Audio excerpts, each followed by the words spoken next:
Martedì 18 ottobre, buongiorno, ben ritrovati a tutti voi telespettatori con l'appuntamento dedicato all'informazione del Veneto con il nostro Focus TG che vi ricordo anche oggi, come sempre, sarà in diretta fino alle 13:30 per portare a casa vostra notizie di cronaca, attualità, i nostri approfondimenti, le nostre inchieste e tanto altro. Come sempre la prima parte del nostro Focus TG è dedicata alla cronaca, ma saremo pronti a cedere tempestivamente la linea al governatore Luca Zaia per un suo punto stampa da Palazzo Balbi, dove si è da poco conclusa una riunione della giunta regionale. Quindi ascolteremo le parole della regione, le parole del governatore appena sarà pronta la diretta. Noi intanto però andiamo avanti con il nostro giornale, con appunto la cronaca, e partiamo da un grave incidente a Cison di Valmarino lungo la strada provinciale 4, dove un uomo di 53 anni ha perso la vita. È di un morto e un ferito grave il bilancio di un incidente stradale avvenuto nella serata di lunedì 17 ottobre a Tovena di Cison di Valmarino lungo la strada provinciale 4. La vittima è Mario Tilotta, di 53 anni, parrucchiere di Tarso, e una donna di 39 anni che ha riportato ferite gravi. L'incidente è avvenuto tra due auto, una Opel Corsa e una Citroën C3, che si sono scontrate frontalmente. Uno dei mezzi è finito fuori strada in un vigneto. Sul posto sono intervenuti i vigili del fuoco, medico e infermieri del SUEM 118 e i carabinieri. Il traffico lungo la provinciale al confine con Follina è rimasto a lungo chiuso al traffico. Tilotta è la 50ª vittima della strada dall'inizio del 2022, la sesta in questo mese di ottobre. È appena arrivato ai nostri microfoni il governatore Luca Zaia, quindi da Palazzo Balbi cediamo subito la linea. Non tutti, eccola qua. E adesso arriva anche questo microfono. Prego. Un attimo solo.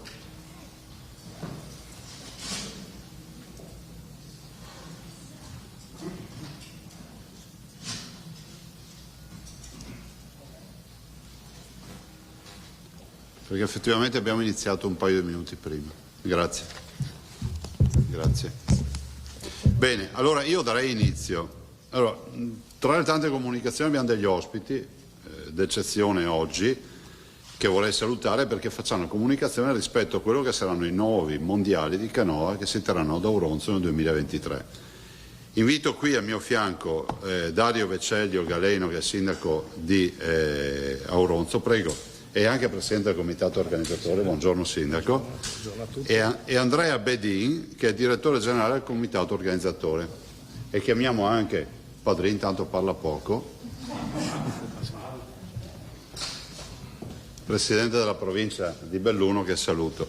Ovviamente saluto tutta la delegazione, sono tantissimi, magari se fate un cenno di presenza: Linda Lazzarini, atleta nazionale mondiali junior e Ungheria 2022, che salutiamo; Tommaso Muccelli, atleta nazionale degli europei di Belgrado 2022, eccolo qua, lo salutiamo; Daniele Scarpa, che doveva venire, si giustifica, e comunque la salutiamo a distanza perché Daniele è il nostro riferimento. Ovviamente sapete che olimpionico di canoa kayak, oro ad Atlanta nel 96, il presidente Padrin che vi ho presentato prima, e poi ci doveva essere oggi Luciano Bonfiglio, che è il presidente Federcanoa e membro giunta CONI, ma effettivamente doveva prendere l'aereo stamattina e essere qui alle 10:30, l'aereo forse l'arrivo a mezzogiorno, ho visto a Terminale, per cui vabbè, lo ringraziamo comunque per l'impegno. E ovviamente un saluto a tutta la delegazione. Adesso ci sarebbe un video su Auronzo, forse vanno spente le luci allora a questo punto, su Auronzo 2023, prego. Prego col video.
Allora io adesso passerei, ovviamente stiamo parlando di un'ulteriore valorizzazione ovviamente di quello che sono le nostre Dolomiti, e a questo si aggiunge ovviamente, e lo definirei quasi un evento di avvicinamento a quello che sono le Olimpiadi del 2026, ma non solo, perché non sarà l'ultima delle iniziative, perché poi magari vi dico due parole sul Giro d'Italia e capirete che ancora una volta andremo a valorizzare le nostre Dolomiti.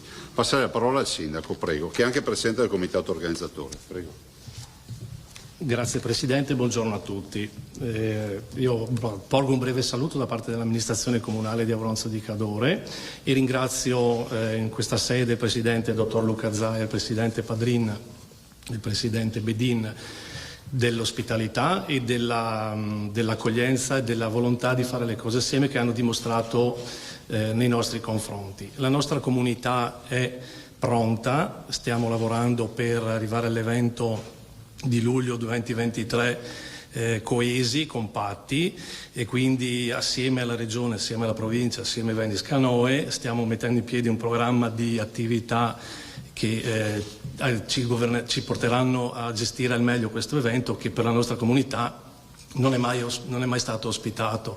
Per quanto l'esperienza che abbiamo maturato negli anni, fin dai tempi della motonautica, fin da altre gare mondiali di biciclette legate ad altri eventi di caratura internazionale, il nostro comune si è sempre dimostrato forte nel fare questo tipo di attività. Però un evento di questa portata non l'abbiamo mai ospitato. Quindi con il supporto degli enti interessati, tutti gli enti, il comune, le maestranze nostre, dovremmo creare un evento che resterà negli annali, però dico io è anche solo il proseguimento di un percorso iniziato anni addietro, che hanno visto lo sviluppo delle attività legate allo sport, legate alla canoa, al kayak sul lago di Santa Caterina, che negli anni hanno maturato tanti atleti, hanno maturato tanta esperienza. E il nostro bacino è stato anche attrezzato per ospitare questo genere di eventi. Stiamo in questo periodo valutando ulteriori investimenti da porre sul campo di gara, li stiamo definendo in modo tale che arriveremo a luglio 2023 a una deadline, come si dice in gergo, entro la quale dovremo essere pronti al meglio ad avere questo tutto pronto per l'evento. Siamo, come dicevo prima, per noi è un onore ospitare questo tipo di evento, perché arriveranno atleti da tutto il mondo, già iniziano ad arrivare le prenotazioni, quindi come diceva il Presidente Zaia, oltre al fatto sportivo per noi è anche è legato al turismo questo tipo di attività sul quale ci crediamo e tutti assieme ci stiamo credendo, ci abbiamo sempre creduto. Stanno arrivando le prenotazioni da varie parti del mondo, stiamo organizzando insieme agli albergatori la gestione dell'ospitalità, insieme alle seconde case, insieme ai comuni vicini, e quindi stiamo organizzando al meglio quello che è legato al fattore logistico dell'attività, dell'evento. Direi che potrei ringraziare, passare la parola al dottor Bedin, che vi parlerà del lato sportivo, della parte più tecnica e agonistica. Grazie. Buongiorno a tutti, porto i saluti del Presidente Luciano Bonfiglio, che purtroppo non è riuscito per avverse condizioni meteo qui del nostro aeroporto ad arrivare in tempo. Innanzitutto rimarco il fatto che è una bellissima, grande sfida, è la prima volta che un mondiale viene svolto in un lago alpino. Siamo forti dell'esperienza di aver organizzato già nel 2018 gli europei proprio per queste categorie junior e under 23. Credo fortemente che questo evento non sarà solo e soltanto un evento sportivo, sarà un grande evento di impatto. Consideriamo anche l'età giovanissima dei partecipanti, sono ragazzi tra i 17 e i 18 anni per la categoria junior e tra i 19 e i 23 anni per la categoria under 23, quindi una massa di giovani che arriveranno ad Auronzo di Cadore. Saranno quasi, secondo me, 10 giorni memorabili per la location. Abbiamo lavorato molto, stiamo continuando a lavorare moltissimo, non è semplice. Come nelle introduzioni fatte agli enti, ringrazio moltissimo la Regione del Veneto, il Comune di Auronzo e la provincia di Belluno, perché ognuno ha contribuito non solo per quanto riguarda gli aspetti economici, ma anche per quanto riguarda gli aspetti di solidarietà, di supporto. Non è semplice, l'aspetto che può confortare per me e che spero sia buono anche oltre i termini sportivi è che qui abbiamo una nuova rivalutazione della montagna, qui abbiamo una possibilità che va e apre nuove frontiere, in particolare anche con gli stage di queste grandi squadre nazionali che non solo per questo evento ma anche per i futuri eventi troveranno dotazioni pronte per essere ospitate nelle vari momenti della stagione, non solo estiva, ma l'obiettivo è arrivare a portare anche una Coppa del Mondo assoluta nei mesi di fine maggio e inizio giugno, che sarebbero un grande indotto per tutta quanto il Cadore e non solo, secondo me, anche legando ad altre esperienze anche per il Veneto. Grazie. Grazie, buongiorno. Io rubo un minuto per dire che sarà un 2023 memorabile per la provincia di Belluno e ringrazio il Presidente Zaia e la Regione Veneto con i quali stiamo lavorando molto bene e penso che stiamo lavorando molto bene e lo diciamo sì, anche Daniele è d'accordo. Anche alla luce di quello che è successo ieri alla presentazione del Giro d'Italia, dove ci sarà questa tappa a Longarone, Tre Cime di Lavaredo, che arriverà in comune di Auronzo, quindi Auronzo sarà veramente protagonista di due eventi straordinari a livello, penso, mondiale, quindi noi non possiamo che essere orgogliosi perché sono una grande opportunità di visibilità del territorio, ma soprattutto anche di far vedere le nostre grandi capacità organizzative, non solo le bellezze, quelle naturali che abbiamo, che ovviamente sono patrimonio dell'umanità, ma qui grazie a Bedin e tutta la sua squadra, al Comune e alle nostre sinergie, penso che saremo pronti a ospitare, a cogliere al meglio questi campioni della canoa che poi sono pronti per i grandi Olimpiadi, perché poi alla fine questo penso che sia una tappa per arrivare pronti ai Giochi Olimpici di Parigi e quelli successivi che si svolgeranno, se non sbaglio, a Los Angeles, negli Stati Uniti. Grazie e buona giornata e buoni mondiali a Auronzo. Se ci sono domande, diciamo solo due numeri non abbiamo detto. Quanti atleti, quanti turisti? 1300 atleti. Come previsioni di presenze solo e soltanto di atleti saremo sulle 1300 atleti, che compresi gli addetti Non è come il Bobo che sono in 10. No. Anzi, noi contiamo di essere il nuovo mondiale anche post. No, costa poco. Non poco, non pochissimo, però. Attento. Non pochissimo. Ma c'è una sorpresa dopo, Presidente. Della canoa. Quasi, siamo vicini. A piccoli passi ci arriviamo. Comunque 1300 atleti, con gli addetti ai lavori saranno circa 2000 presenze costanti per questi 10 giorni tra le gare e la preparazione gare. Abbiamo stimato, visto che il pubblico è moltissimo, e anzi una cosa molto importante che terrei a sottolineare, siccome siamo tutti quanti abituati a vedere gli eventi ma bisogna prepararli bene, abbiamo studiato bene di predisporre un parcheggio scambiatore all'altezza di Cimagogna per intercettare tutto il flusso, in modo che la città, il paese di Auronzo, non perde i propri connotati sia a livello di cittadini sia a livello anche di turismo, e di conseguenza ci sia poi tutto un servizio di navette che permetta poi di accedere al campo di gara. Per i turisti io non conto normalmente i turisti di passaggio, conto i turisti quelli veri che verranno. Quando dicevo prima che non sarà solo un evento sportivo, stiamo portando avanti delle iniziative collaterali e legate al territorio, perché questo deve essere un evento che deve dare valore al territorio. Grazie. Grazie. E veramente grazie di cuore, quindi promozione turistica, promozione sportiva, ma poi non dimentichiamoci che questo diventerà una venue di gara anche per altre manifestazioni, sempre non solo per la canoa, perché comunque qualche ragionamento per le Olimpiadi lo stiamo facendo, ma non posso anticipare altro. Ada. Buongiorno, Alda Mazzan, Gazzettino. Parlava dei numeri, dal punto di vista economico quanto comporta come spesa un mondiale di questo genere e che indotto vi aspettate? Allora, per quanto riguarda i costi di un mondiale del genere siamo intorno a 1 milione di euro. perché alla fine ci sono dei costi di infrastruttura, di manufatti, anche perché molte infrastrutture non si possono realizzare per il basso impatto ambientale per quanto riguarda la paesaggistica. Ci sono giustamente degli altri costi anche che abbiamo per quanto riguarda gli addetti ai lavori, anche perché siamo in una zona di montagna dove sviluppiamo principalmente attività d'acqua. Per quanto riguarda l'indotto che arriverà, l'abbiamo già stimato a, per buon economista penso sempre a meno, non di più, siamo intorno ai 3,5 milioni di euro. È un indotto che spazia molto, sia sotto il punto di vista della ricettività, moltissimo per quanto riguarda il trasporto, ma ci sono tutta una serie di attività collegate che stiamo strutturando, legate al fatto stesso che molto spesso chi segue questi eventi tende a rimanere più tempo nelle località. Quindi sfruttando Venezia e sfruttando le tre cime vorremmo creare un qualcosa di molto interessante.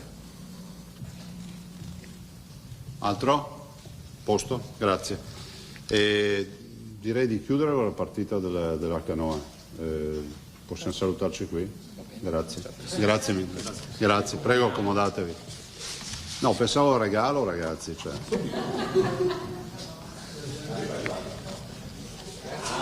Facciamo dopo una foto alla fine di gruppo. Sì, grazie. No, scusate, non era per fare lo sfacciato, ma era per ricordare il programma che prevedeva.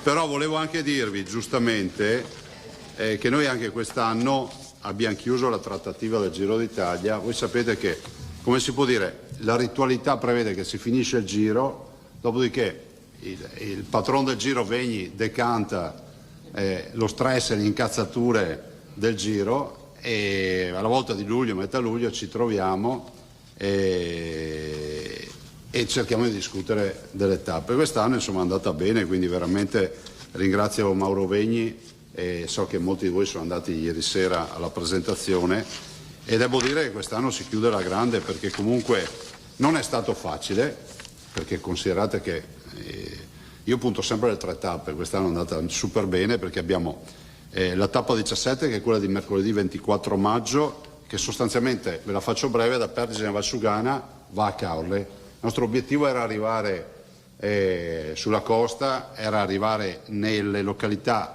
poco toccate dal Giro, e quindi se poi andrete a controllarvi questo tappone, che è un tappone importante, sono 192 km da Pergine a Valsugana a Caorle, vedrete che i passaggi sono passaggi, diciamo, anche in quelle località che mai hanno l'onore, diciamo, e i riflettori del Giro d'Italia o dei grandi eventi. Quindi mi fa piacere anche che una parte di Veneto, fra virgolette, minore, meno sotto i riflettori, sia valorizzata. Poi c'è la tappa numero 18, quest'anno è tutta roba de montagna, e anche qui la volontà di partire da Oderzo o Pitergium Romana, tutta la storia. Oderzo di fatto il Giro c'è una vita che non ci passa più, e arrivare in Val di Zoldo, perché all'inizio ho detto arriviamo a Cortina, però giustamente abbiamo le Olimpiadi, abbiamo un sacco di promozioni eccetera. La Val Zoldana, che è una bomboniera, è stupenda, ha assolutamente bisogno di ossigeno, di una mano,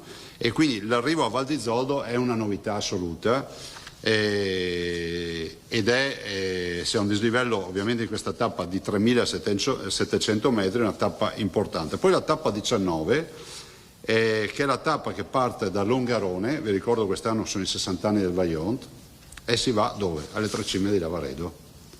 Cioè penso che come si può dire, ci sarà gente che arriva una settimana prima per piazzarsi sul percorso. Stiamo parlando tre cime di Lavaredo, che per dirvi sono 182 chilometri. Vi ricordo solo che 10 anni fa è arrivato Nibali, si impose Nibali sotto la neve, eravamo a maggio, e nell'ordine faranno il Campolongo, la Valparola, Giau, Falzarego, tre croci, e poi l'arrampicata fin su alle tre cime di Lavaredo. Questo sarà il tappone dolomitico del Giro, quindi non siamo solo in Veneto, ma anche quest'anno, anche nel 2023 come quest'anno, le Dolomiti ce le giochiamo tutte in Veneto, perché comunque non c'è Giro senza Veneto e non c'è Veneto senza Giro. È la 8ª volta che si arriva alle 3 cime del Lavaredo, mi sono fatto fare un'indagine, nel 67 vinse Gimondi, nel 68 Eddy Merckx, cioè tanto per dire che selezione fanno le 3 cime, nel 74 Fuente, nell'81 Breu, nell'89 Herrera, nel 2007 Ricò e nel 2013, come dicevo prima, Nibali. Insomma, penso che il Veneto ciclistico, noi siamo la regione più ciclistica d'Italia per praticanti, per tesserati, ha anche quest'anno sicuramente soddisfazione di questa organizzazione. Ringrazio RCS, Mauro Vegni, insomma tutti coloro che hanno lavorato. Non è stato facile portare fuori queste tappe. Stiamo già lavorando per una proposta per il 2024, quindi aspetto ancora la fine del giro, poi incontrerò Vegni e vedremo cosa dirà. E considerate che la sponsorizzazione, c'è l'impegno della Regione, un impegno importante, poi ringrazio la provincia di Belluno, i comuni coinvolti, un po' tutti i comitati, i volontari, perché poi qui dietro, come per la canoa, c'è un mondo di volontariato che sono difficili da contare per quanti sono. Resterei ancora nelle Dolomiti, così vi do un'ulteriore comunicazione e vedrete che vi piacerà, il piano di mobilità sostenibile. Oggi abbiamo deliberato in giunta, è un accordo che andremo a sottoscrivere, a questo punto è questione di secondi, non di ore. Allora, noi adesso rientriamo in studio perché abbiamo tassativamente, insomma, la pubblicità da mandare in onda. Rientriamo in studio per un piccolo break, restiamo con una finestra aperta su Palazzo Balbi, su il punto stampa del governatore Luca Zaia. Qualora ci fossero insomma altri aggiornamenti, altre notizie, saremo pronti e tempestivi nel darvene conto e nel cedere di nuovo la linea a Venezia. Come vi dicevo, adesso però piccola pausa pubblicitaria, rientriamo fra 2 minuti.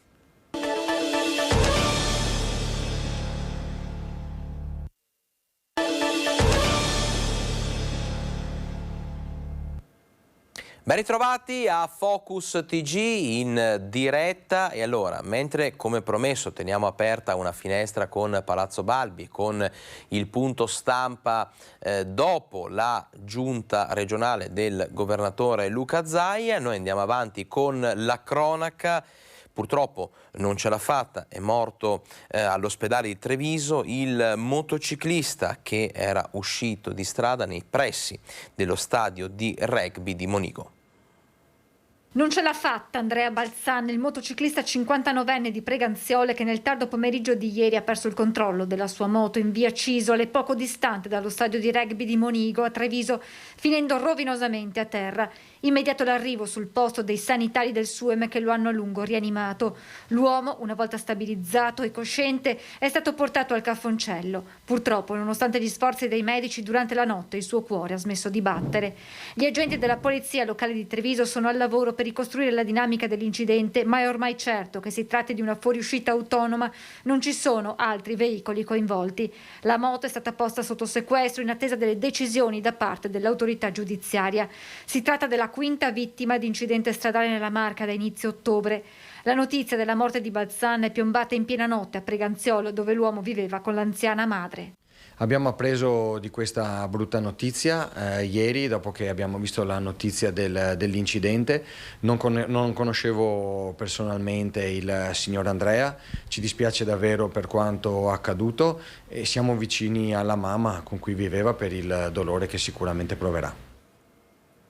Ed è stato un malore a stroncare il ciclista 88enne trovato senza vita in un fossato lungo Viale della Repubblica a Treviso. Le telecamere hanno accertato che non sono stati coinvolti altri mezzi. Non si tratta di un incidente mortale, ma di una morte per cause naturali. Già dai primi accertamenti medici effettuati dal medico del 118 si era ravvisata la forte probabilità che si trattasse appunto di un malore. In poche ore gli agenti della polizia locale di Treviso hanno chiuso le indagini sulla morte di Armando Zanatta, 88enne di Santabona, trovato senza vita ieri mattina intorno alle 10 da un altro ciclista che stava transitando lungo la pista ciclabile che costeggia Viale della Repubblica.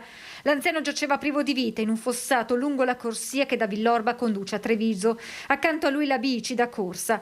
Immediate le indagini della polizia locale che aveva acquisito le immagini delle telecamere delle attività commerciali della zona per escludere il possibile coinvolgimento di altri mezzi. Solo questa mattina, per scrupolo nostro, per appurare appunto che non ci fossero mezzi coinvolti, abbiamo verificato le immagini di videosorveglianza della zona ed effettivamente il ciclista di 88 anni ha fatto una leggera deviazione davanti al concessionario appunto che si trova in quella zona, finendo poi la sua corsa direttamente nel fossato. Quindi non c'è l'intervento di alcun altro veicolo, per cui si tratta sicuramente di un malore da parte di questo 88enne.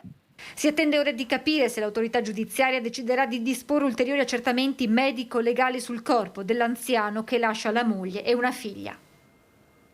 Indagini dei carabinieri e dello Spisal per ricostruire nel dettaglio la tragedia sul lavoro costata la vita al 59enne di Ponte San Nicolò, Paolo Barbato.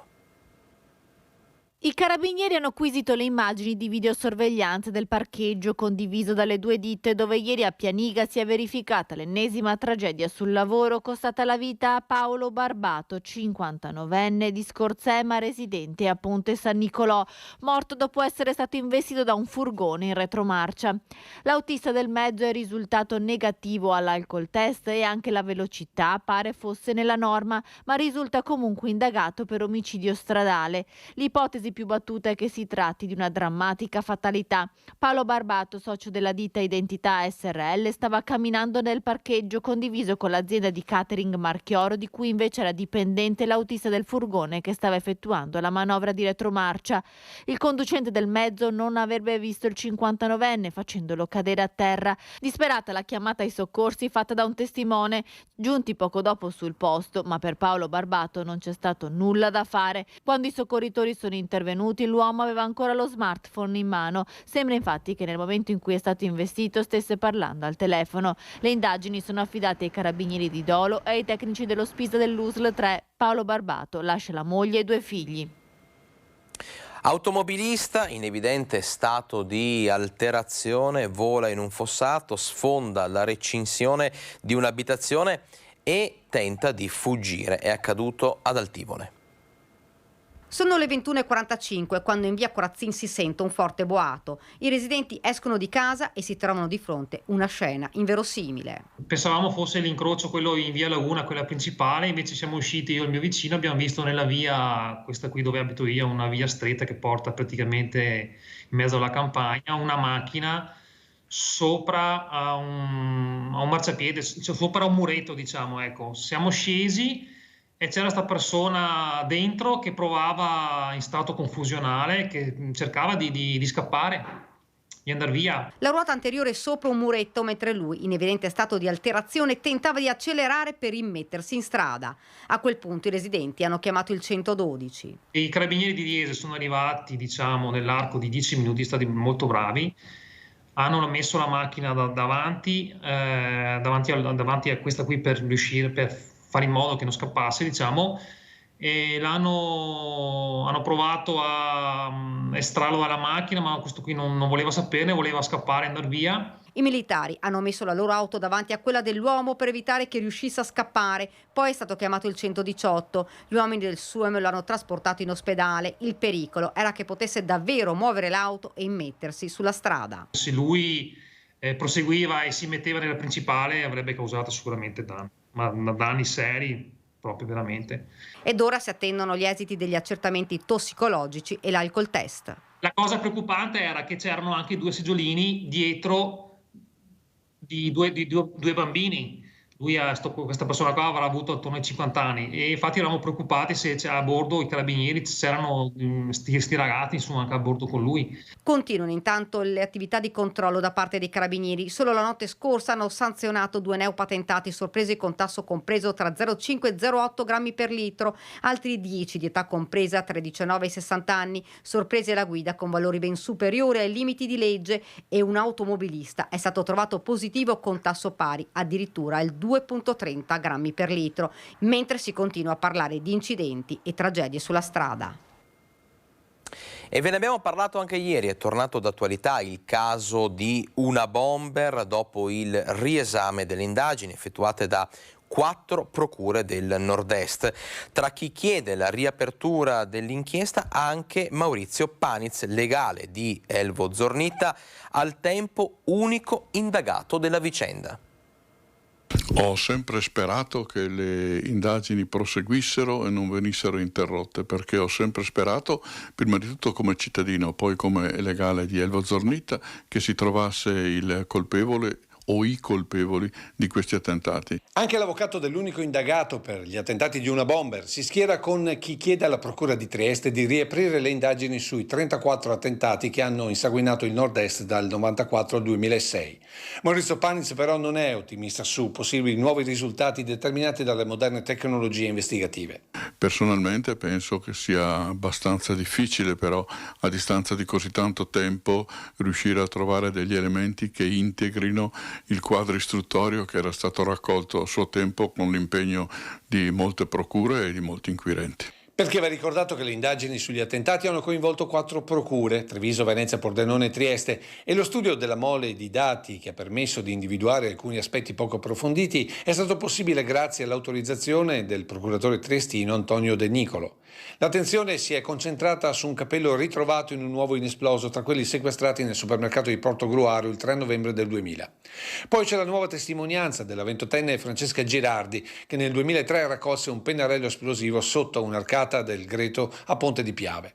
Un uomo brizzolato con una camicia hawaiana la stava osservando mentre raccoglieva quell'oggetto che le ha portato via un occhio e 3 dita della mano. Mi fa molto piacere se qualcuno può fornire qualche elemento in più, ma ripeto, sia come cittadino che come difensore di Elvo Zornita ho sempre avuto il desiderio di sapere chi era stato, perché questo avrebbe consentito di eliminare qualsiasi sospetto e di punire chi si è reso responsabile di fatti così gravi.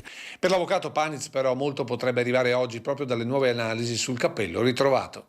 Ci sono stati episodi che sono stati sviscerati a distanza di notevole tempo, pensiamo all'omicidio della marchesa Filo della Torre a Roma con la scoperta di un DNA che a suo tempo non si era potuto individuare esattamente, che ha determinato la responsabilità dell'allora suo cameriere filippino. Sono tanti fatti di cronaca che evidenziano come i progressi della scienza possono diventare estremamente utili. Continuiamo con la cronaca, adesso ci spostiamo a Padova, andiamo alla Stanga, operazione domenicale della polizia che ha fermato un gruppo di spacciatori, vediamo. Quasi mezzo chilo di hashish e 40 orologi di marca nuovi ancora imballati. È quanto hanno recuperato domenica pomeriggio in un appartamento di Via Gigante alla Stanga gli uomini della squadra mobile di Padova. L'appartamento era occupato da 5 cittadini nordafricani, i quali all'arrivo dei poliziotti si sono dati alla fuga in vari modi, tentando anche di ostacolare l'irruzione della polizia. La loro attività di spaccio lungo la stessa strada, nella vicina via Manara, era già stata notata dagli agenti. Uno degli stranieri aveva con sé numerosi pezzi di hashish e più di 1.000 euro in contanti. Nel seminterrato è stato trovato il magazzino della droga, anche grazie all'unità cinofila della polizia. 8 cilindri di hashish, peso complessivo di oltre 400 grammi. I 40 orologi di diverse marche erano ancora muniti dell'etichetta di vendita. Nell'appartamento c'erano altri 1.000 euro in contanti. Tutti gli occupanti sono stati deferiti alla procura per ricettazione. Uno di loro, un 25enne pregiudicato, con un mandato di cattura per reati di droga, è stato condotto in carcere. Dovrà scontare 3 anni e 8 mesi. Al Due Palazzi anche un 40enne con precedenti. Gli altri 3 stranieri sono stati messi a disposizione dell'ufficio immigrazione. Ci spostiamo adesso a Vittorio Veneto per una rissa in strada, spuntano un'accetta e un forcone. I carabinieri delle compagnie di Vittorio Veneto e Conegliano stanno svolgendo in queste ore indagini a tutto campo sul grave episodio avvenuto attorno alle 22 circa nella serata di ieri a Vittorio Veneto, dove in via Antonello da Serravalle 2 gruppi di stranieri hanno dato vita a una furibonda rissa a colpi di mazze da baseball e bastoni. Si pensa anche che qualcuno avrebbe addirittura utilizzato un accetto e un forcone. 3 giovani albanesi con legami di parentela che hanno preso parte alla zuffa sono stati poi protagonisti alle 22:15 circa di un incidente stradale in via Virgilio che ha coinvolto l'auto su cui viaggiavano 2 donne anziane rimaste miracolosamente illese. Gli stranieri sono stati invece trasportati in ambulanza dal SUEM 118 all'ospedale di Conegliano. Gli investigatori dell'Arma stanno svolgendo ulteriori ricerche sugli altri partecipanti alla lite, raccolte testimonianze e svolto accertamenti su responsabilità e dinamica della vicenda. 2 dei 3 stranieri hanno riportato lesioni guaribili con 15 giorni di prognosi, ferite più lievi per il terzo fermato. Piccola pausa pubblicitaria adesso, torniamo tra poco perché abbiamo tanta cronaca ancora, ma poi l'attualità, le nostre inchieste, i nostri collegamenti e sempre una finestra aperta con Venezia qualora ci fossero altre notizie interessanti. A fra poco.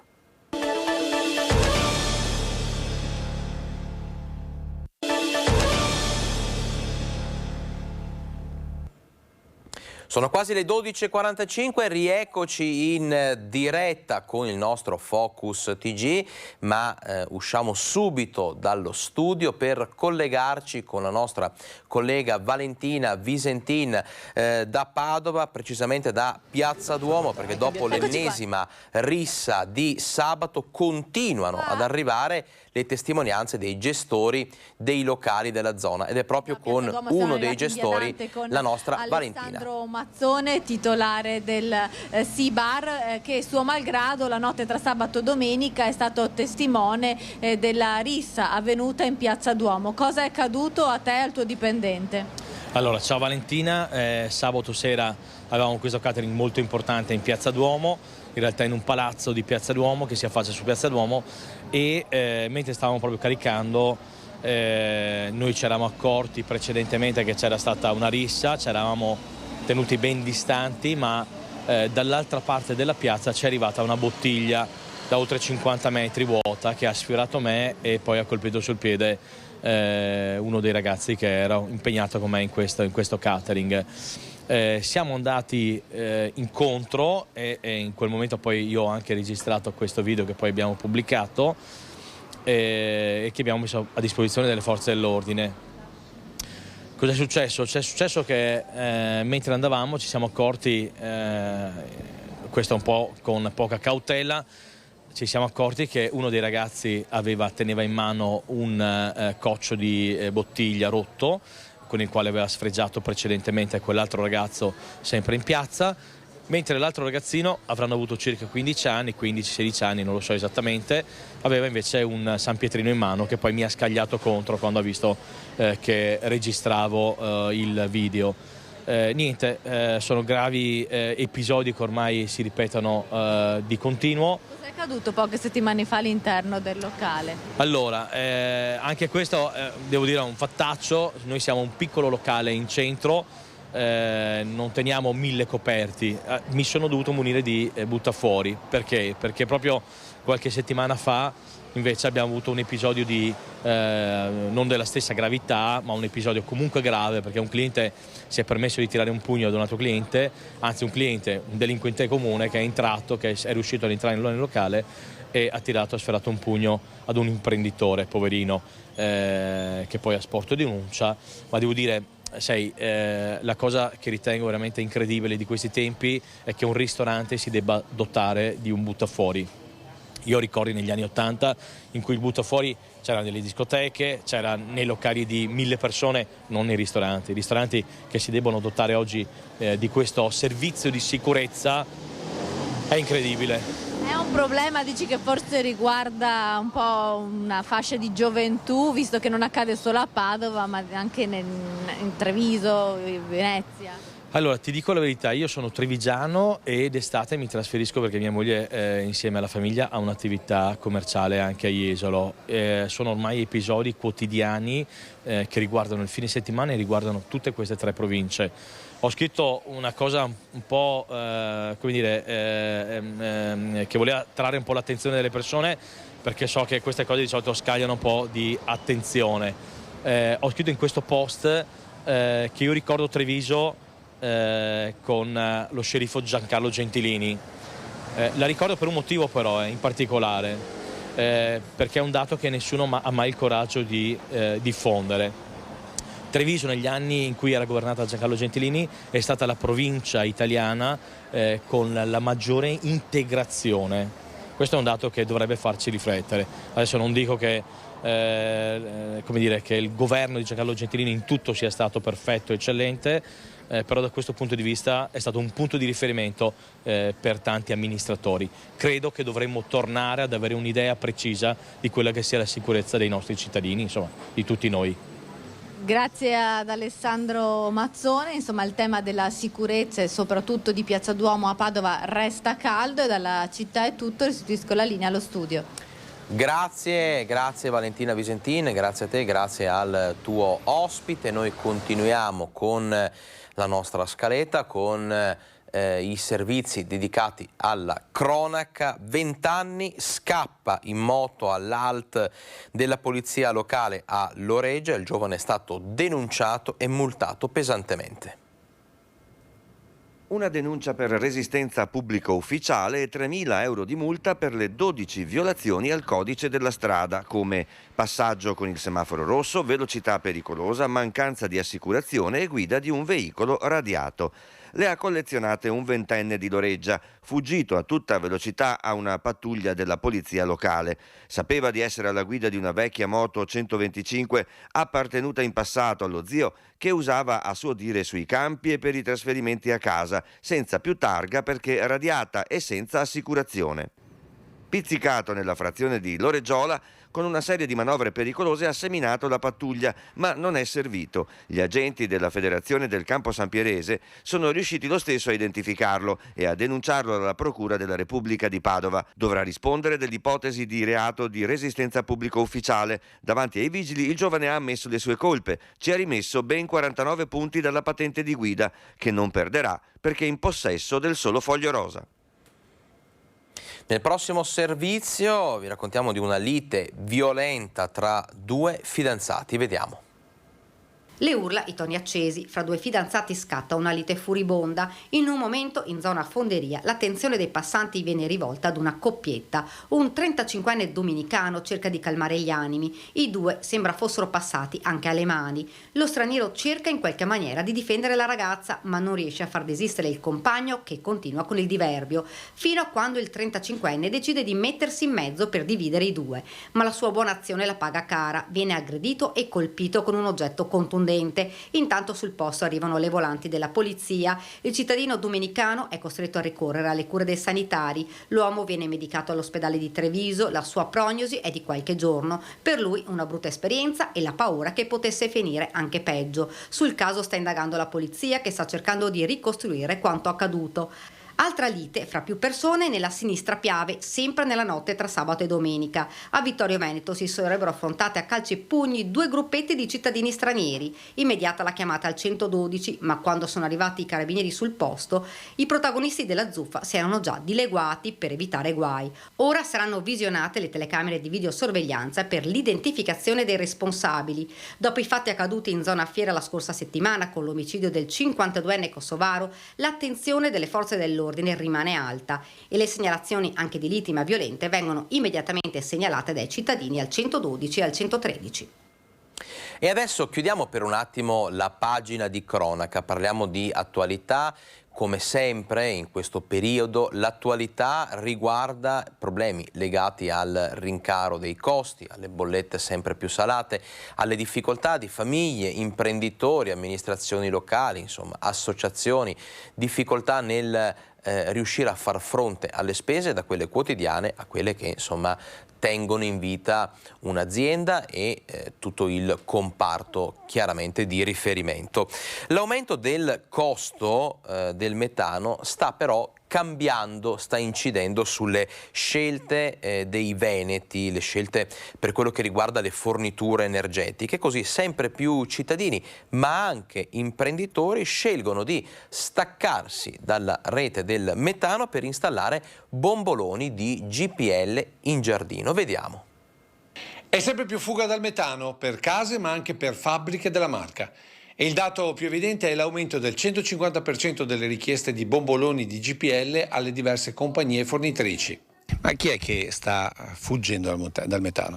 Sono tutti coloro che facendo due conti e si rendono conto che il metano è diventato insostenibile, per cui cercano un'alternativa e la trovano nel GPL. Ma sono più privati, condomini, cos'è che, diciamo, chi è che si sta sganciando maggiormente? Al momento stiamo facendo i privati che hanno generalmente una casa singola con un po' di terreno a disposizione dove installare il serbatoio. Ma stanno crescendo anche i condomini e le fabbriche con attese di oltre 3 mesi perché oltre alla bombola da 5.000 litri c'è bisogno di piccoli rigassificatori al momento introvabili. Difficoltà che l'esigenza di forniture più convenienti di energia rendono comunque affrontabili, considerando che le prospettive future per il metano sono tutt'altro che rosee. Il serbatoio viene fornito in comodato gratuito, così anche la linea del gas. Resta a carico del cliente il collegamento tra la linea del gas GPL e la caldaia. È un piccolo tubo generalmente lungo un paio di metri, è un lavoro che deve essere fatto dal caldaista del cliente. Senta, ma secondo lei continuerà così, visto che voi lavorate sull'energia, oppure il metano tornerà ad essere conveniente? Ma dicono che questa situazione qui andrà avanti per i prossimi 3-4 anni, dopodiché non si sa cosa potrà succedere, però tornare ai livelli precedenti mi risulta ben difficile portando a casa il gas con le navi dall'America. Continuiamo a parlare di questa tematica, di questi problemi anche nel prossimo e nei prossimi servizi. Continuano le ripercussioni conseguenti appunto agli aumenti dei costi dell'energia e facciamo adesso il punto della situazione nel bellunese, precisamente a Feltre. Abbiamo avuto un'extra spesa piuttosto importante, l'anno scorso spendevamo 800.000 euro tra illuminazione pubblica e riscaldamento, quest'anno il preventivo è di quasi il doppio, 1,6 milioni.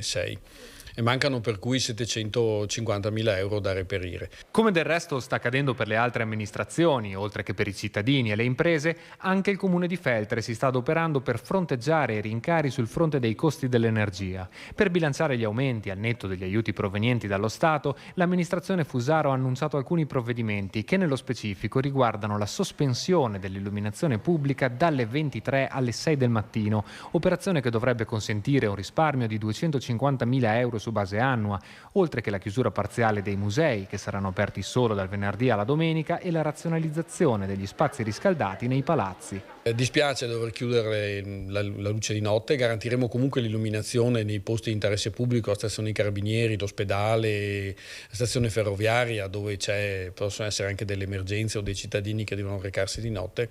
Tutto il resto purtroppo bisogna fare un sacrificio tutti insieme. Sul tavolo anche la possibilità di sostituire integralmente gli impianti di illuminazione a favore dell'utilizzo di luci a LED, misura che consentirebbe di scongiurare totalmente la necessità di riduzione degli orari di operatività dell'illuminazione pubblica. Vediamo se riusciamo a avere condizioni favorevoli, mantenendo il controllo naturalmente dell'impianto, per cui la conoscenza della rete illuminazione pubblica, a fare un salto nei prossimi mesi e passare interamente a LED. Una risposta all'aumento delle bollette causate dai rincari del metano la sta dando la Savno, azienda che raccoglie i rifiuti in Sinistra Piave. Tariffe più basse ma anche pieni gratis. Il metano in Sinistra Piave continua a dare una mano, almeno quello prodotto dai rifiuti organici che Savno raccoglie e trasforma in biogas. Siamo stati un po' pionieri di questo argomento e oggi ci troviamo ad autoprodurci il metano, quindi di fronte alle tante difficoltà che ci sono in giro ci sentiamo fortunati. Va detto che Savno ha chiuso accordi a suo tempo con altre società, con il risultato che il biogas prodotto non serve solo ai mezzi aziendali, ma viene venduto allo Stato. Lo fornisce direttamente alla SNAM, loro sono stati, assieme a noi, siamo stati pionieri su questo argomento e credo sia anche il futuro. Penso sia una cosa positiva, ma soprattutto deve, secondo me, essere di esempio anche per tante altre realtà. Come ad esempio Contarina, che al momento nell'impianto di trattamento organico lungo la Feltrina Signoressa non ha ancora sviluppato il comparto del biogas. Una valorizzazione che, guardando Savno e conti alla mano, torna comunque ai cittadini. Sicuramente in parte ritorna nel territorio perché i costi di Savno sono tenuti molto bassi, comprese le bollette che ricordo, bisogna ogni tanto ricordarlo, sono le più basse sicuramente del Veneto e inevitabilmente anche d'Italia. E quindi questo è dovuto in larga parte al fatto che il metano a noi costa pochissimo, quindi il combustibile costa pochissimo. In parte lo diamo anche ai comuni perché il rifornimento dei caddy, ricordo ne abbiamo uno in ogni amministrazione comunale, con un'operazione che avevamo fatto circa 3 anni fa, fanno rifornimento appunto con il nostro biometano, quindi al di là del messaggio ecologico c'è anche una sicura convenienza economica. Nel Vicentino sono 96.000 i posti di lavoro a rischio. Il rincaro senza precedenti delle bollette energetiche sta mettendo in difficoltà la continuità produttiva di molte aziende. La CISL appunto di Vicenza ha fatto una stima e lancia un chiaro, preciso allarme e monito al governo. Gli effetti del caro energia sulle imprese del Vicentino sono drammatici se non si inverte immediatamente la tendenza. Sarebbero oltre 7.200 le aziende in provincia che rischiano uno stop alla produzione secondo una stima della CISL. Il centro studi ha analizzato soltanto i settori energivori, ma la previsione è impietosa. A rischio sono oltre il 10% delle imprese, in particolare 2.330 industrie attive nella trasformazione di prodotti metallici, 1.550 imprese tessili ed altrettante imprese di costruzioni. Una situazione paradossale per aziende sane, con portafoglio ordini pieno, ma non in grado di produrre a costi competitivi. A livello occupazionale, a seguito di una possibile chiusura, potrebbero finire in cassa integrazione oltre 96.000 dipendenti, il 30% degli occupati. Secondo la CISL, quasi un lavoratore su 3 potrebbe affrontare l'autunno non solo con l'aggravio delle spese, ma anche senza lavoro. Abbiamo bisogno immediatamente di intervenire per salvare i posti di lavoro sulla capacità delle imprese, cercando di sostenere questo maggior costo dell'energia, utilizzando avanzo rispetto al preventivo dell'anno precedente, del bilancio dello Stato dell'anno precedente. È molto importante, non abbiamo scelta in questo momento. Se non si continua a produrre ricchezza e le nostre aziende non continuano a lavorare e a dare lavoro, rischiamo di finire in un vortice pericolosissimo. Per questo chiediamo un intervento immediato anche da parte del governo.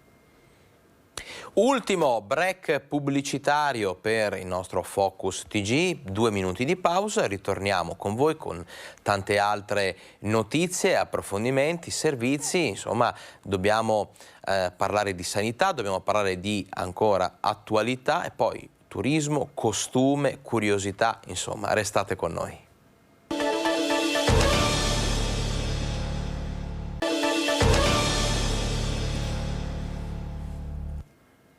Ben ritrovati in diretta con Focus TG, andiamo avanti, continuiamo a parlare di questo momento che si protrae da diversi mesi, di grande difficoltà, di grande crisi economica per tutti a 360 gradi, dalle famiglie alle imprese. Ieri si sono incontrati i gestori delle piscine di Dolo, Mira e Stra, si sono ritrovati insieme agli esponenti dei vari sindaci, dei vari comuni, amministrazioni locali, per lanciare ancora una volta l'allarme e per fare presente che andando avanti così l'unico scenario possibile è la chiusura.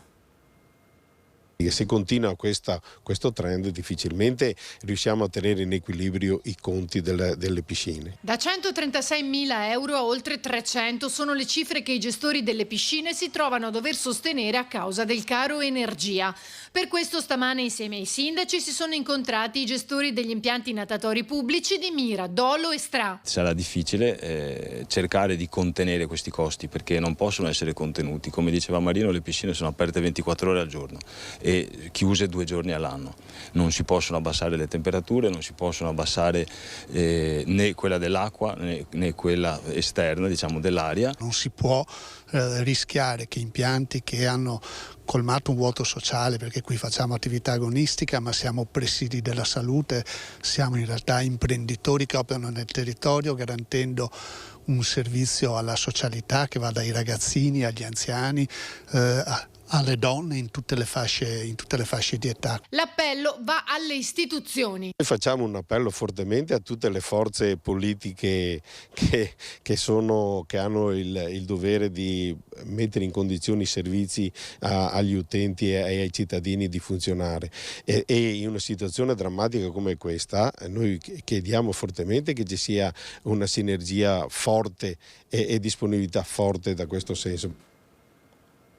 I comuni, chiamati spesso in causa, insomma, sia per farsi portavoce verso le istituzioni regionali e nazionali delle difficoltà, insomma, delle famiglie e delle aziende, ma sono chiamati in causa anche loro stessi, insomma, perché tutti questi aumenti rischiano di limitare i servizi ai cittadini, quindi comuni che offrono servizi, ma servizi che possono essere appunto limitati da questo surplus di spesa. Il caro energia incide pesantemente sui conti pubblici, ad esempio il comune di Vicenza quest'anno spenderà 4 milioni di euro in più del previsto.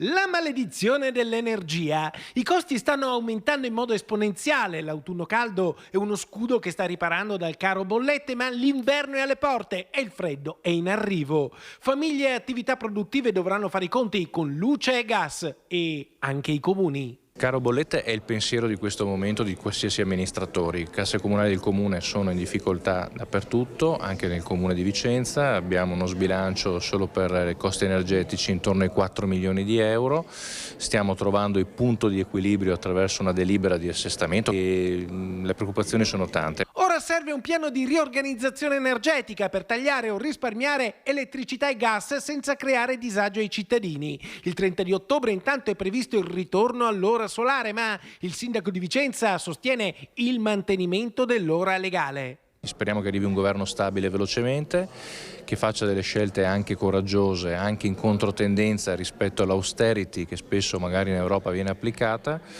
ma in questo momento è il momento delle risposte, quindi se c'è da cambiare anche l'orario giornaliero, credo che per un anno non cambi niente, quindi voglio dire può essere una misura condivisa anche questa.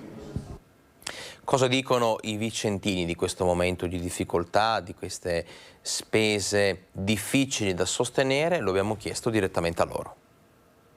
Siete preoccupati? Non ancora, però sì, siamo pensionati, siamo preoccupati. Quindi preoccupati?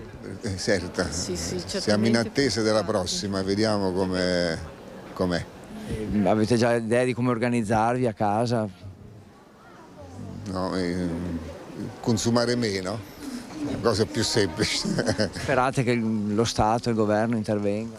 Speriamo di sì, che qualche aiuto ce lo diano. Ah, come risparmiare? No, aspetto che mi arrivi e poi ci penso.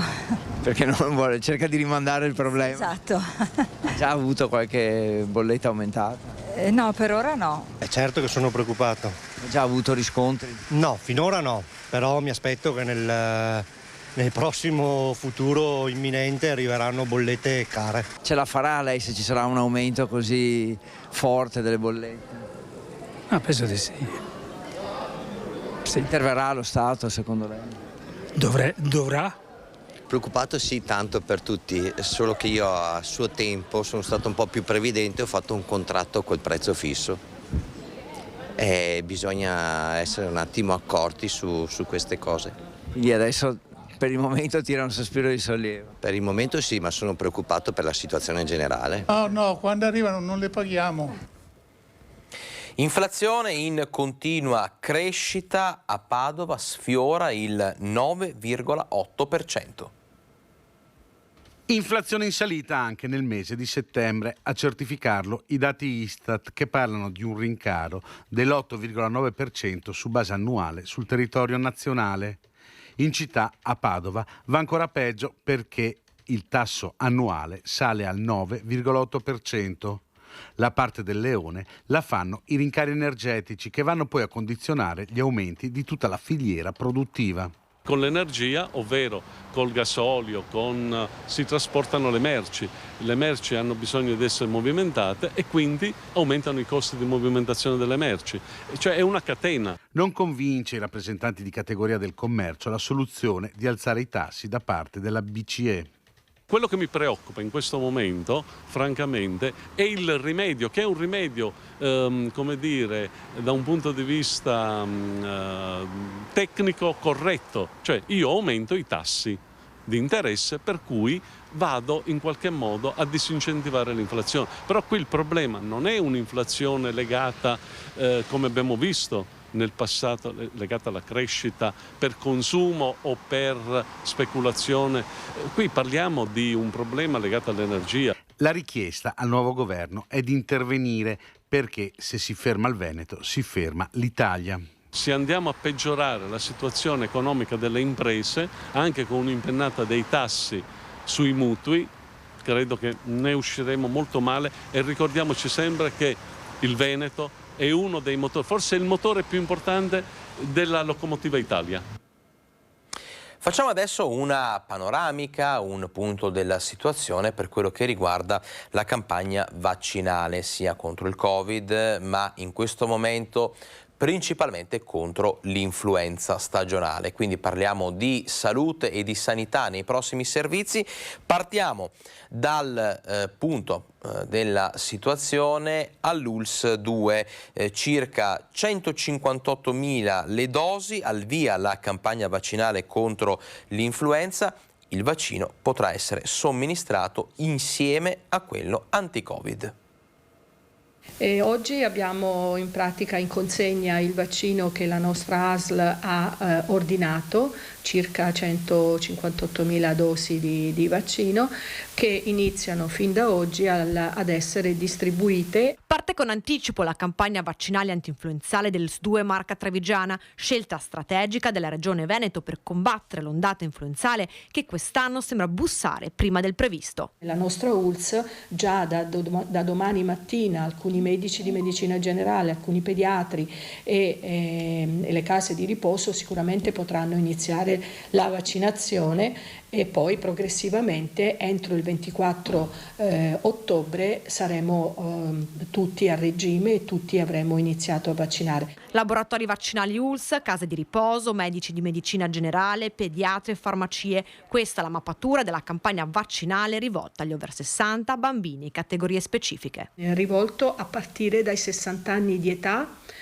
agli adulti a partire dai 60 anni di età e ai bambini tra i 6 mesi e i 6 anni di età, a prescindere dalle patologie. Prenotazioni possibili già da questa mattina. Già da oggi, però, già da stamattina, la popolazione che vuole prenotarsi per vaccinarsi, quindi soprattutto i dipendenti dei servizi di pubblica utilità come gli insegnanti, i sanitari, le forze dell'ordine, eccetera, possono accedere attraverso il sito aziendale, il sito dell'azienda ULSS 2 Marca Trevigiana, ad un link apposito per la prenotazione della vaccinazione antinfluenzale. Vaccinazione antinfluenzale compatibile con quella anti-Covid. Assolutamente compatibile con il vaccino del Covid, anzi può essere somministrato contemporaneamente nella stessa seduta insieme al vaccino del Covid. E proprio riguardo al Covid sono in aumento i nuovi casi, sono 7.744 i nuovi casi Covid registrati in Veneto nelle ultime 24 ore. Il bollettino regionale registra anche purtroppo 14 vittime, con il totale complessivo da inizio pandemia che sale a 15.590. Prosegue invece la diminuzione degli attuali positivi, che sono 63.532, 750 in meno rispetto a 24 ore fa. Cresce invece il dato clinico dei ricoveri in area non critica. Sono 1.046 i ricoveri in area medica, più 70 rispetto a 24 ore fa. E crescono anche le terapie le terapie intensive, che diventano 47, più 3 appunto rispetto a 24 ore fa. Quindi insomma è chiaro che i dati fanno riferimento anche, questo balzo in avanti, al solito conteggio che nel weekend viaggia a ritmi ridotti, insomma, rispetto a come invece poi sono elaborati i dati nel corso della settimana. Noi continuiamo a parlare di vaccini perché anche nel capoluogo delle Dolomiti è iniziata la campagna di somministrazione appunto dei vaccini antinfluenzali. Da ieri è operativo il nuovo centro vaccinale al centro commerciale di Salce.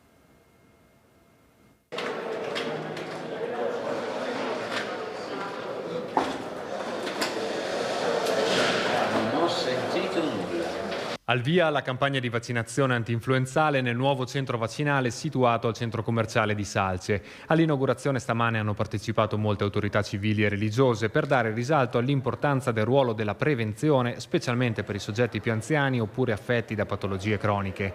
Virus influenzale è rimasto silente nel biennio appena trascorso, ma che torna inesorabilmente a farsi sentire dopo l'allentamento delle restrizioni. Adesso comincia a circolare e colpisce soprattutto le persone più fragili. E questo perché se da un lato le misure di prevenzione sono servite a scongiurare il diffondersi della malattia, dall'altro la lontananza dal virus influenzale ha reso più debole il sistema immunitario, rendendolo più propenso a sviluppare complicazioni gravi in caso di contagio, specialmente nei soggetti più fragili. All'interno del centro vaccinale è possibile somministrare contestualmente anche la quarta dose di vaccino per il Covid-19 senza che la concomitanza delle due inoculazioni provochi effetti collaterali. Le due vaccinazioni possono essere fatte nello stesso momento, ci possono essere quei piccoli disturbi, soprattutto legati alla sede dell'inoculazione, che però salvaguardano la salute della persona, e lo stesso per la vaccinazione anti-Covid con l'ultima formulazione. Non abbiamo anche nel nostro territorio evidenziato dei problemi che siano diversi rispetto a tutte le altre vaccinazioni. Un progetto, restiamo a parlare di sanità, che vale oltre 4 milioni di euro, è quello del polo ospedaliero di Padova Est. Un ricorso lo aveva bloccato, ma adesso può ripartire. Nuovo ospedale, può partire finalmente il progetto di fattibilità tecnica ed economica, inizio dell'iter che porterà al progetto esecutivo e quindi all'apertura del cantiere di San Lazzaro. Il percorso si era fermato a giugno a causa del ricorso al TAR presentato dallo studio STEAM di Padova, che guidava un raggruppamento temporaneo di 6 studi di progettazione, arrivato secondo nella gara, aggiudicata al raggruppamento capeggiato da uno studio di ingegneria e architettura di Modena. I giudici del TAR Veneto si sono pronunciati con rapidità con una sentenza di rigetto del ricorso che ha riconosciuto del tutto le ragioni contenute nell'istruttoria di aggiudicazione del progetto redatta dall'azienda ospedaliera di Padova e la puntualità del procedimento nel quale è stata coinvolta anche l'ANAC, l'Agenzia Nazionale Anticorruzione e per la Trasparenza. La base d'asta era di 4.200.000 euro per la progettazione di fattibilità tecnico-economica e di un valore complessivo di 35 milioni e mezzo. Il raggruppamento di Politecnica, Ingegneria e Architettura di Modena si è aggiudicato il bando con un ribasso percentuale del 47,44%. Restiamo a parlare di salute in questo caso, più che di sanità, ci spostiamo a Mestre. Quando ho scoperto di avere un tumore al seno non avevo il coraggio di dirlo a mia figlia. Questa è una delle testimonianze forti delle donne che hanno preso parte alla sfilata al Toniolo per dimostrare il proprio coraggio, la propria intraprendenza, la propria volontà di trovare la forza per combattere la malattia. Ho scoperto la malattia a 45 anni. per caso. A parlare è Giovanna, una delle oltre 40 protagoniste che hanno preso parte alla sfilata organizzata al Teatro Tognolo di Mestre, La Forza in Passerella.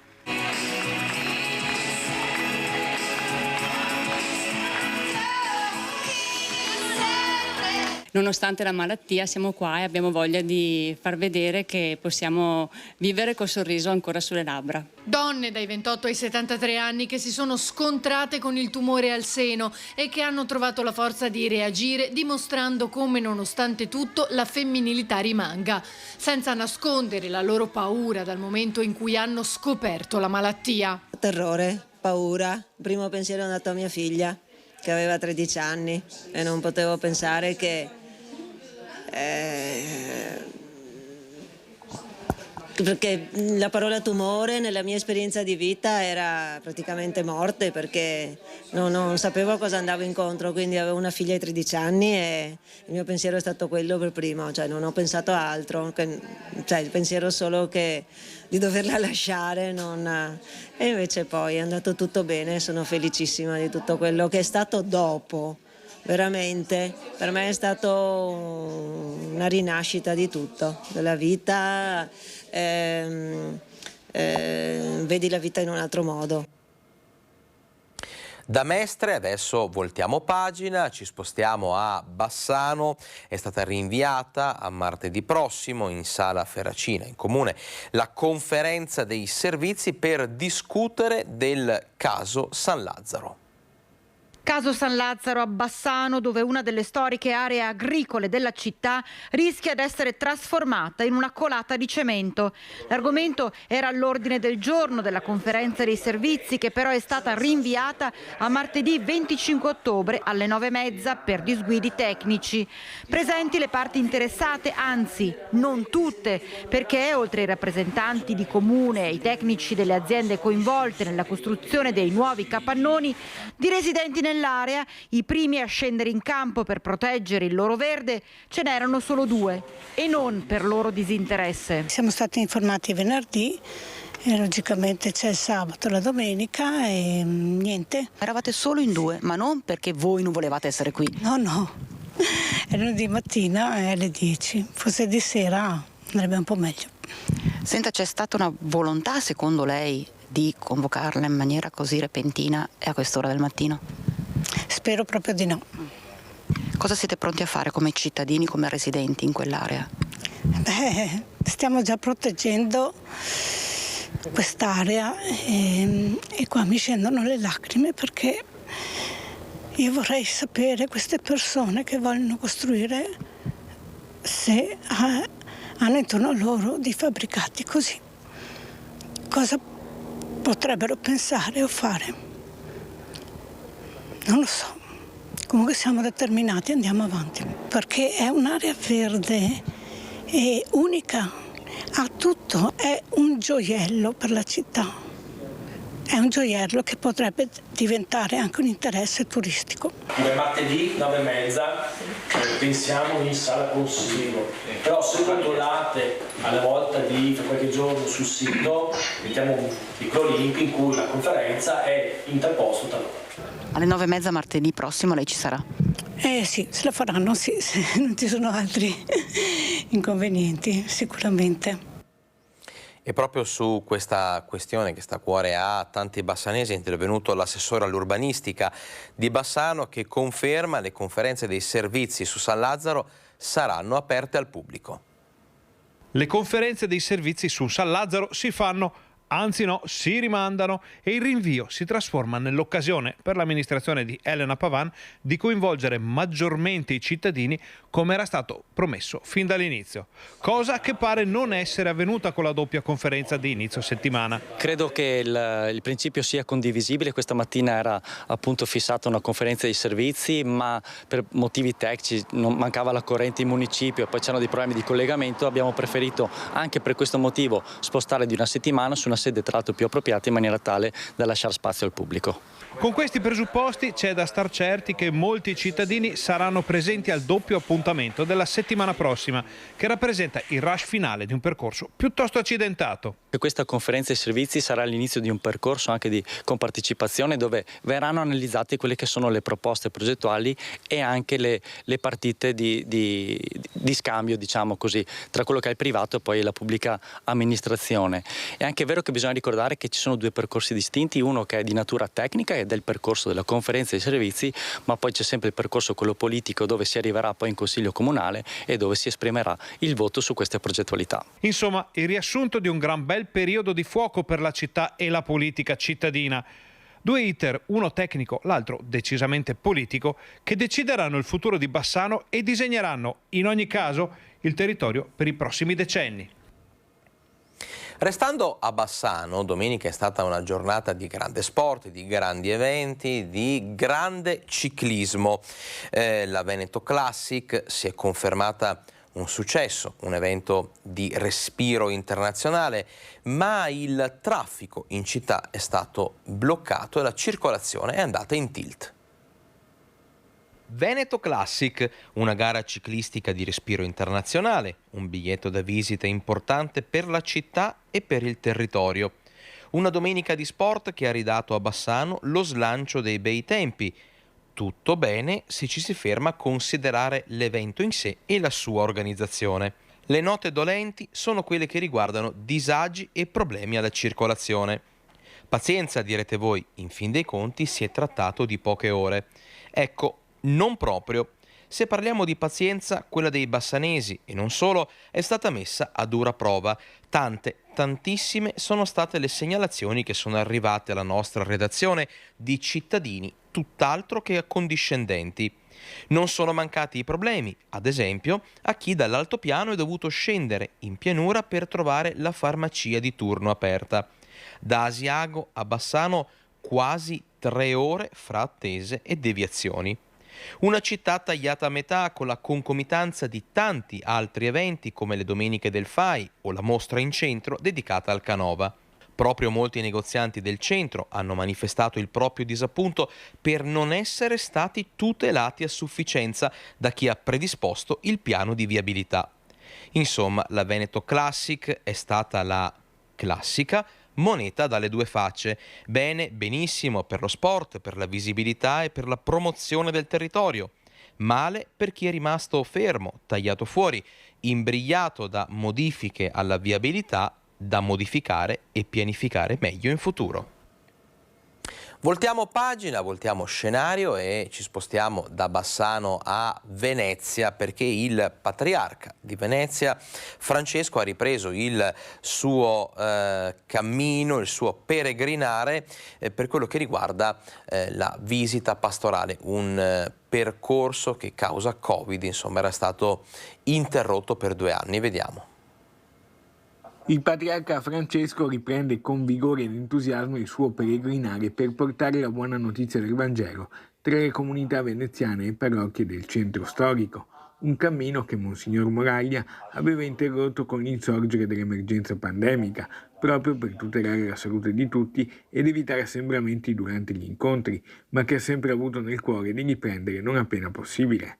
Così è stato. Promessa mantenuta, Monsignor Francesco Moraglia ha ripreso il cammino dalle collaborazioni pastorali di San Giovanni e Paolo e San Francesco della Vigna con l'intento di alimentare la comunione. La visita pastorale è l'occasione maggiore che il Vescovo ha per poter visitare e stare con una comunità. La comunità è fatta di persone concrete, quindi vivono nella storia e hanno età diverse. Abbiamo, come giustamente diceva, iniziato coi bambini, coi genitori anche, poi con chi si prepara alla prima comunione, alla cresima. Il patriarca ha voluto incontrare per primi bambini ed anziani. Bella l'accoglienza nella parrocchia di San Giovanni e Paolo, guidata dal parroco Fra Giuseppe Giacon. La visita pastorale è sempre un dono per tutte le parrocchie, per tutte le singole persone, perché riceviamo la visita di colui che ha il compito di guidarci. È tutto per questa edizione odierna di Focus TG. Vi ricordo l'appuntamento serale con le altre occasioni per restare informato su tutto quello che sta succedendo, è successo in Veneto, quindi appuntamento con TG Bassano, appuntamento con TG Vicenza e poi questa sera in prima serata il Talk Focus diretto, condotto dal nostro direttore Luigi Bacialli. È davvero tutto, ringrazio Alessandro Costacurta dalla regia e vi do appuntamento a domani a mezzogiorno.